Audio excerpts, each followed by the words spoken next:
Okay, afternoon everybody. We've got a few of you on the line. We're still waiting for some people to join, but I think we're going to push ahead because we're recording this.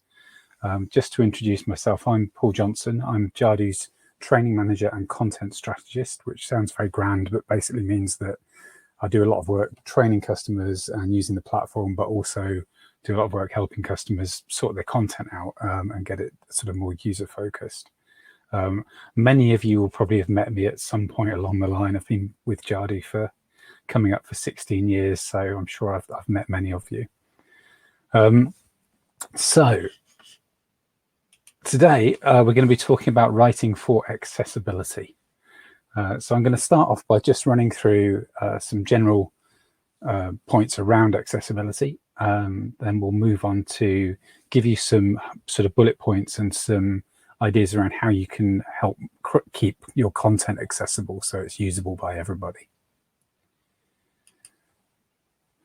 You can join in the conversation by hashtagging Jadu Academy. We'll also be sharing the recording for anybody who hasn't managed to join yet. There is a chat panel and a Q&A panel that you can drop questions into, and then we'll address those questions at the end of the session. Okay.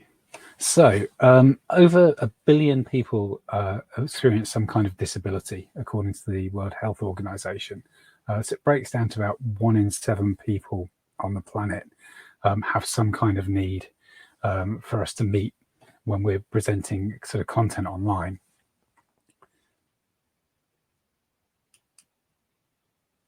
And accessibility, people tend to think about it sort of in fairly obvious terms, in terms of sort of blind users or people with other sort of more obvious disabilities, but it's also something that can be situational. So, you know, there may be sort of people who have temporary disabilities. You know, it might be something as simple as you might have your glasses broken, so therefore you're having trouble with your vision, and we need to make sure that that's addressed as well. It's interesting that a lot of organizations actually pull this out in their content style guides that I've been reviewing. So, for example, MailChimp actually specify that accessibility includes users of all mental and physical capacities, whether situational, broken glasses, or more permanent. So before proceeding, I'm just going to run a quick poll. We've been talking a lot about accessibility recently, but I was wondering if anyone has any idea of how long accessibility has been a requirement for websites. So I'm just going to start a poll, and if you can jump in and provide a response to it, I'll just leave it running for a minute before we continue with the presentation, and then we'll see how many people get this right. So the poll should now be running if people want to place any votes.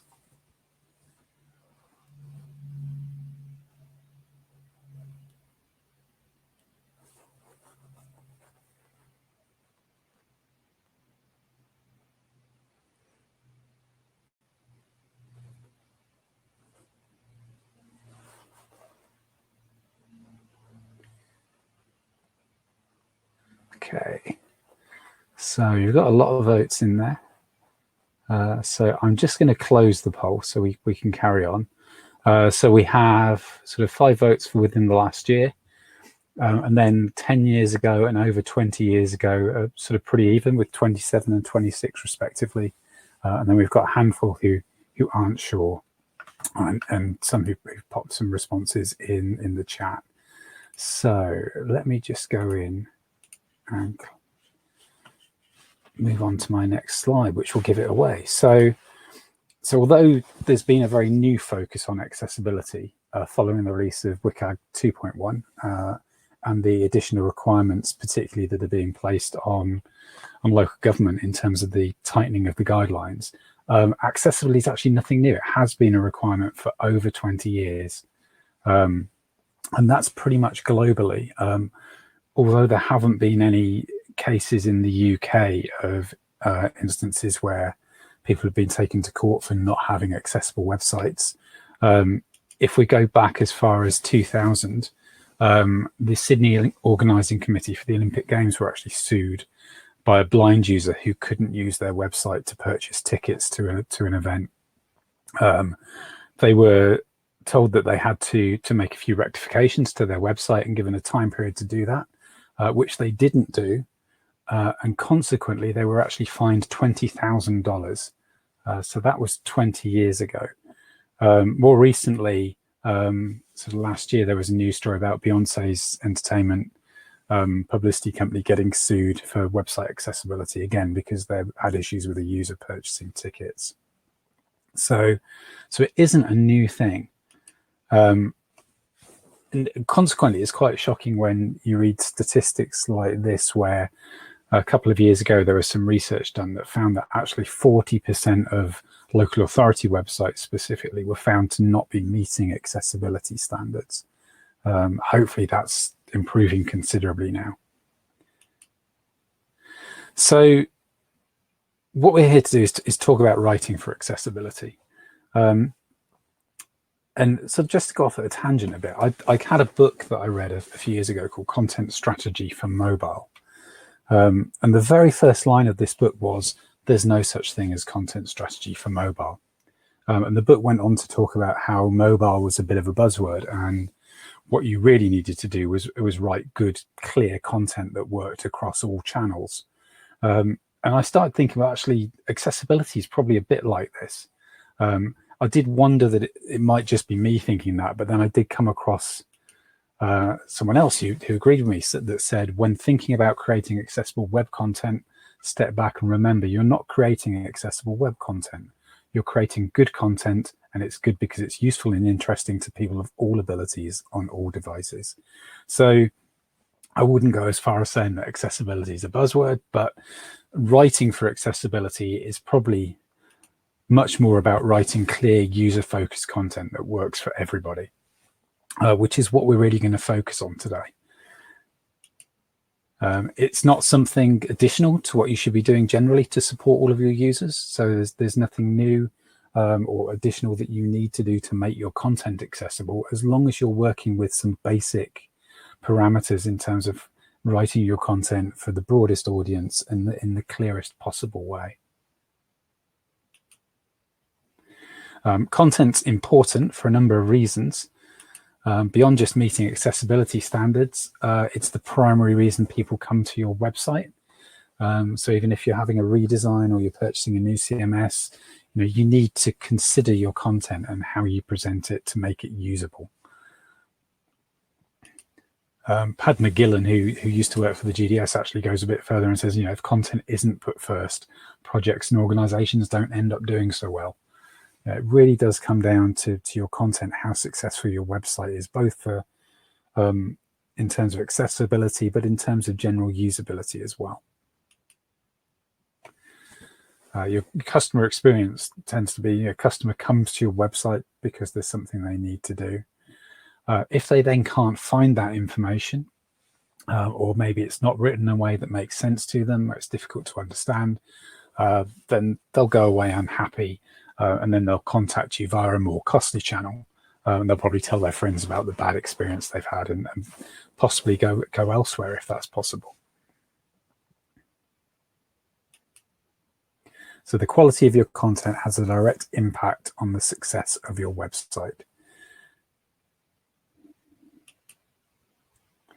So what we're talking about really is creating content that's appropriate for all your users, so that it's accessible to everybody and it's written in a clear way that supports everybody's needs. And we do that by making content appropriate, by ensuring that content is presented to customers when they need it in the right format, and crucially, just giving them the information that they actually need. So I'm going to run through a few pointers in this presentation to hopefully give you a starter in terms of thinking about how you can start approaching content. Now, one of the key things to do is start thinking about using plain English. Plain English is about keeping content clear and accessible. Plain English is about simplicity, and simple, clear content is accessible by its very nature.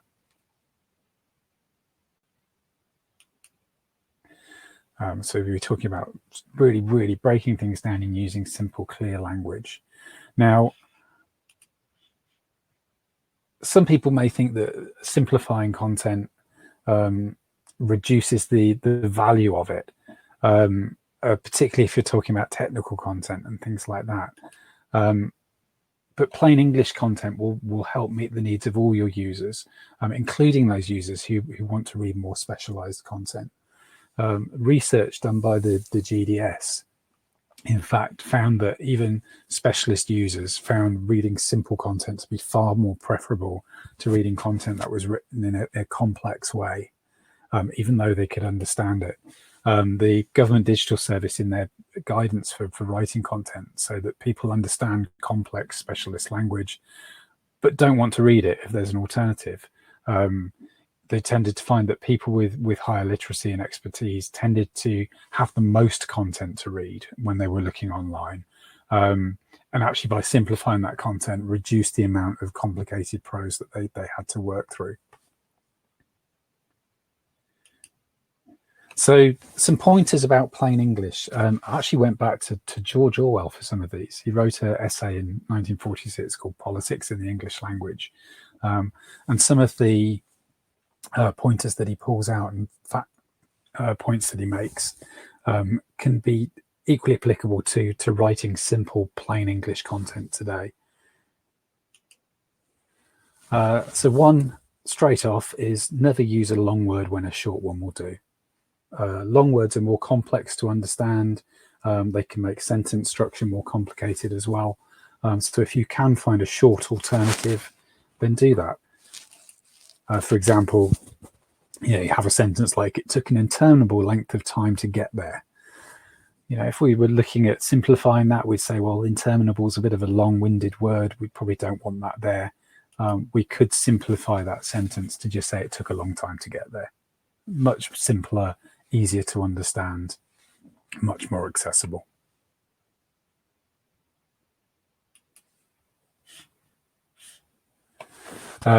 If it's possible to cut a word out, cut it out. We tend to write lots of content and include lots of words or phrases that possibly aren't needed to get our point across. So again, you can have a sentence like, you will definitely need to provide evidence to prove that you receive a pension. It's quite a long sentence. It could simply be shortened to, you'll need to provide evidence of your pension. Cutting words out, simplifying the sentence, bringing it right back to its core essence.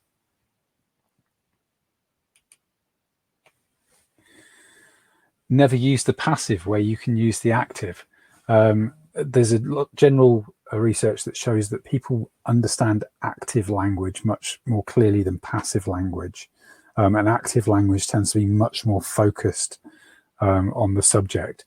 So as an example, a sentence using sort of passive structure would be something like, the ballots were counted by the volunteers. If we were looking at making that active, it becomes much simpler. The volunteers counted the ballots. Very straightforward.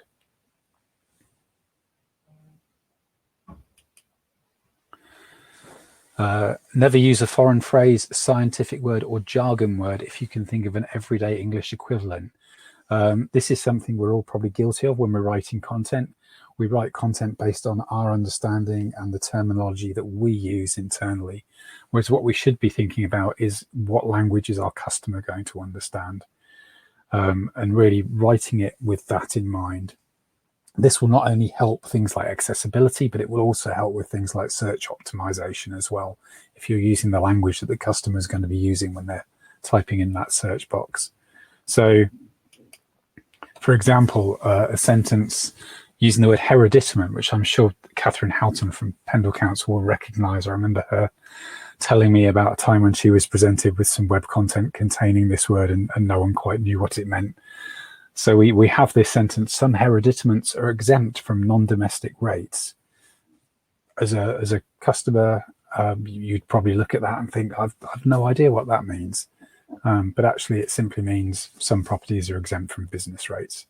So again, making language much simpler, focusing on the language the customer is going to use, as opposed to the more formal content and the more sort of technical way we may speak about content and the terms we may use.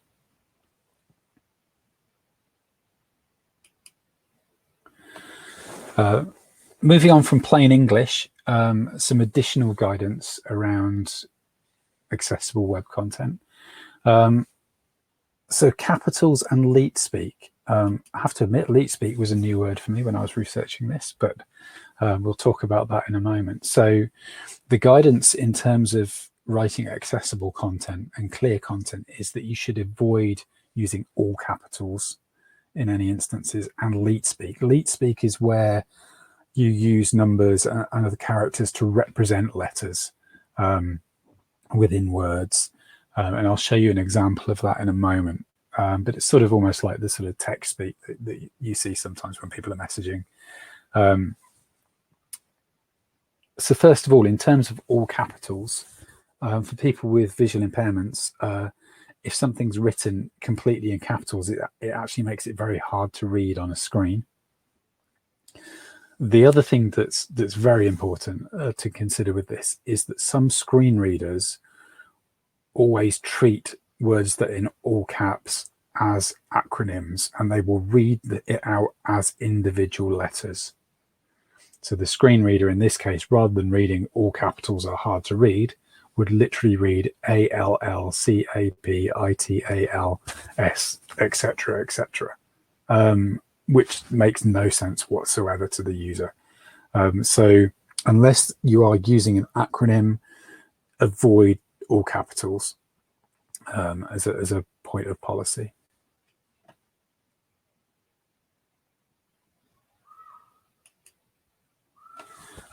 In terms of leet speak, as I mentioned, leet speak is where you would use possibly sort of numbers or other characters to represent letters within a sentence.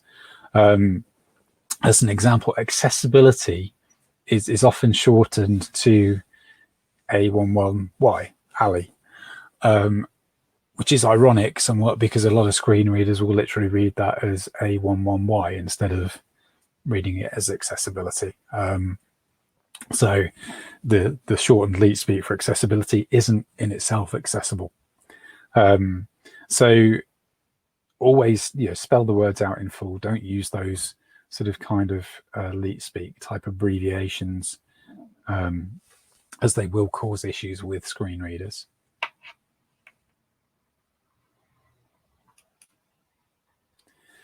In terms of headings and subheadings, it's vitally important that you use clear headings and subheadings, and also you make sure that they're nested consecutively, so that the H1s and H2s and H3s all follow in the correct order when you're creating your content.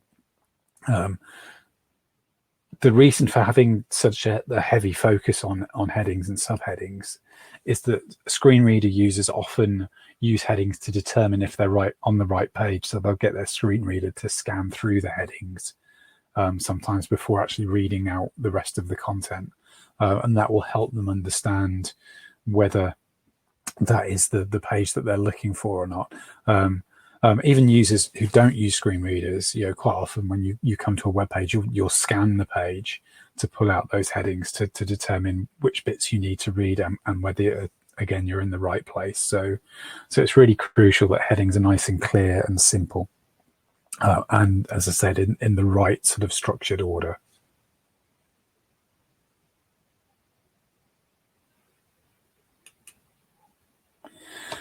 Link text.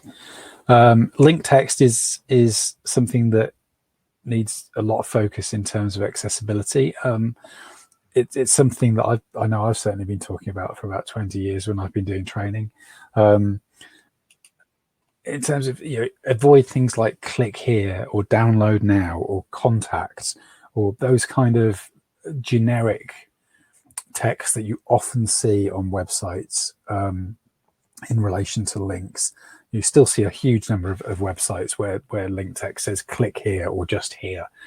In order to be accessible, link text needs to make sense out of context. Again, it's one of those things that some screen reader users will set their screen reader up to pull the links out of the page separately. Therefore, if all your links on the page say click here, there's no way of them orientating themselves or understanding where those links are going to go. So ideally, to help those screen readers navigate the page by moving from link to link when the screen reader's reading it out, you need to make sure the link text makes sense when you take it out of context. My recommendation would normally be that, the link should include the information about either the associated action or the destination, the name of the page that they're going to. And then that way, when that's read out to someone using a screen reader, it's very clear what they're going to end up with, and there's no confusion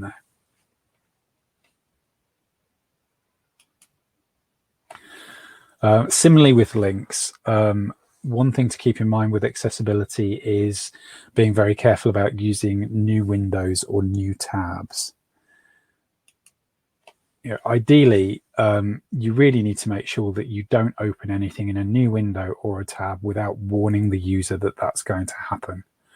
And pretty much the only way you can do that, and the way that's recommended by the W3C, is to literally include the term opens in new window or opens in new tab within your link text. But generally, an even better approach is just not to use them at all unless you can absolutely have to use it for some reason.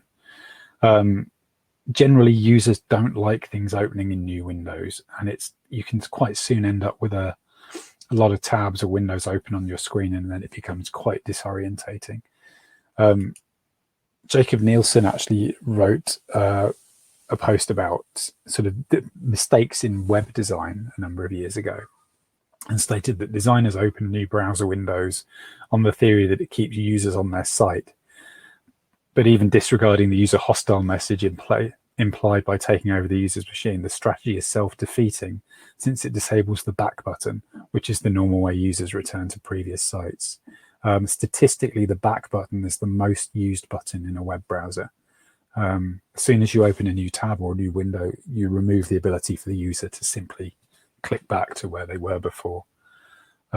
So it can be disorientating for users using screen readers unless it's clearly signposted, but also it can be frustrating for users who just are used to using that back button.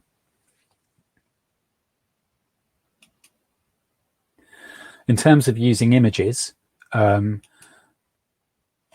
try not to use images as sole means of communicating important information. Quite often online, I'll see things like charts or diagrams that present information, and then there's no other way of presenting that content on the page for a user that's unable to see it. Use images to clarify and illustrate sort of meaning, but ensure that it's explained somewhere else as well, and also ensure that you add clear descriptive alt text. Remember, as I said, not everyone can see the image, so if it is an important image, have some descriptive alt text on there so that screen readers will pick that up and people will understand the information. And then my last sort of point generally about sort of writing content is about directional instructions. So quite often you'll see things on websites that say, click the link on the left-hand side of the page or the tab at the top of the page, things like that. You should really avoid using that kind of directional language, both in terms of accessibility. If you're using directional language, the user needs to see the page to understand what you're saying. But also in terms of creating content for responsive design templates. So these days, most websites use a responsive design template. And if you're using directional language, remember that tab that you signposted at the top of the page might not even be there on some devices. It might roll up and become a drop-down list or something like that. So, ideally, if the site is well designed and your content's well put together, it should be obvious where people are going to click on things. You shouldn't need to necessarily signpost it using those kind of directional instructions. The key really to all of this, and one thing that we find sometimes falls down a bit, is actually formalizing an approach internally to how you do this stuff. So it's really crucial that you define and document your writing standards and content governance processes to support usability and accessibility. I'm just going to run a poll while I'm finishing this last few slides in terms of seeing how many people actually have a clear defined content strategy. So I'm just going to start that poll while I continue talking. If you could place your votes, that would be great. So our key recommendation would be to ensure that you're able to manage and maintain standards around accessible content and usable content is create a content strategy that you can get formally signed off and adopted at the highest level within the organization. So it becomes a formalized approach that defines how you do everything. So there's no gray areas, no room for argument or dissent. You can clearly specify what the expectations are around how content is managed and created. Christina Halverson, who's sort of one of the original proponents of content strategy, sort of states that actually it's something you should have. If you publish on content online, you need a content strategy. You need a way of defining and managing that information and setting expectations. Having a defined content strategy will immediately provide structure and guidance for your authors, which will help ensure content's of a high quality and that it supports all your users based on their needs. It also helps build trust in your website and your content by ensuring that content's written in a consistent way. And as we've discussed, if your content's written consistently and is clear and usable, it will avoid contact via other channels. Your content strategy should basically set the rules for how you manage and maintain content online. So if it's something that you've not thought about, or maybe you've just got a style guide and you've not thought about the wider picture or documented the wider picture in terms of sort of how this content's actually governed, then we would recommend that you consider putting something together along those lines. We're obviously here that we can provide sort of advice and guidance around that as well. So thank you for your votes on that one. I'm just going to close that poll now. So it seems that lots of you have got style guides. We've got a handful who have a developed content strategy. And then we've got a few that haven't looked at it at all, but that's really useful feedback. So I'm just going to jump into the chat and the feed and the Q&A quickly. I'm aware that we're running sort of short on time a little bit. So let's have a quick look. So lots of comments, lots of people saying hello. That's great. So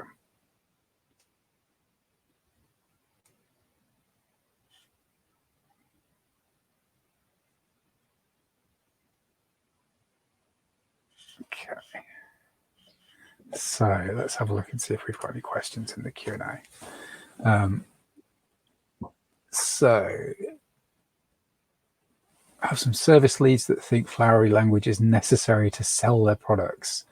Not easy convincing them it needs to be simple without them thinking it's a criticism of their writing style. Tips would be appreciated. I think generally in terms of that sort of scenario, I would possibly sort of couch it more around sort of educating rather than criticism or feedback, and probably look at trying to sell the benefits of simplifying content, along the lines that, you know, simplifying content is going to make it easier to understand. You can still sell your products with simple information that clearly explains those products, and actually by simplifying that information and that writing style, it's also going to help with things like search optimization as well. So so you know, you might need to tiptoe around the criticism element, but it's certainly, I would look at it in terms of selling the benefits and educating. Are we allowed to share Paul's video internally? I'll check, but I'm sure you'll be able to do that. And then with regards to links opening new windows and including opens in new window in the link text have a negative impact on SEO. It shouldn't do. Search tends to work well with accessible websites. You tend to find as well that a lot of the time you don't need to open pages in other windows. I said there used to be a notion that you would do that if you're sending someone to a third-party website, but if you're sending someone to a third-party website, effectively you're saying to them, you don't need to be on our website, you need to be over here. I've come across very few instances where I would say that opening something in a new window is a necessary thing to do. And also users have the option to choose whether they want to do that as well without necessarily forcing that behavior on them. It certainly shouldn't affect things like SEO. Do you have a plan to run a session on how to make files accessible by any chance? So in terms of making PDFs accessible, it's probably more of a technical process than think about how you write content. Obviously the basic premise of writing content would be the same, but making PDF files sort of technically accessible and screen readable is more of a technical process. So it's not something that I would necessarily cover, but it's certainly something that that could be covered by my colleagues in Jadu Creative. And then I've got one last question here. In alt text for links in Jadu, is there a value in adding them for email address, contact finance team? In general terms, what you're talking about is link titles. It isn't really alt text on links, and they don't, link titles, as far as I'm aware, don't really provide any benefit for accessibility. My understanding is that lots of web browsers tend to treat them differently. Some web browsers and screen readers ignore them. So there probably isn't a lot of value necessarily in clearly adding sort of those sort of link titles to links or email addresses. That would be my perspective.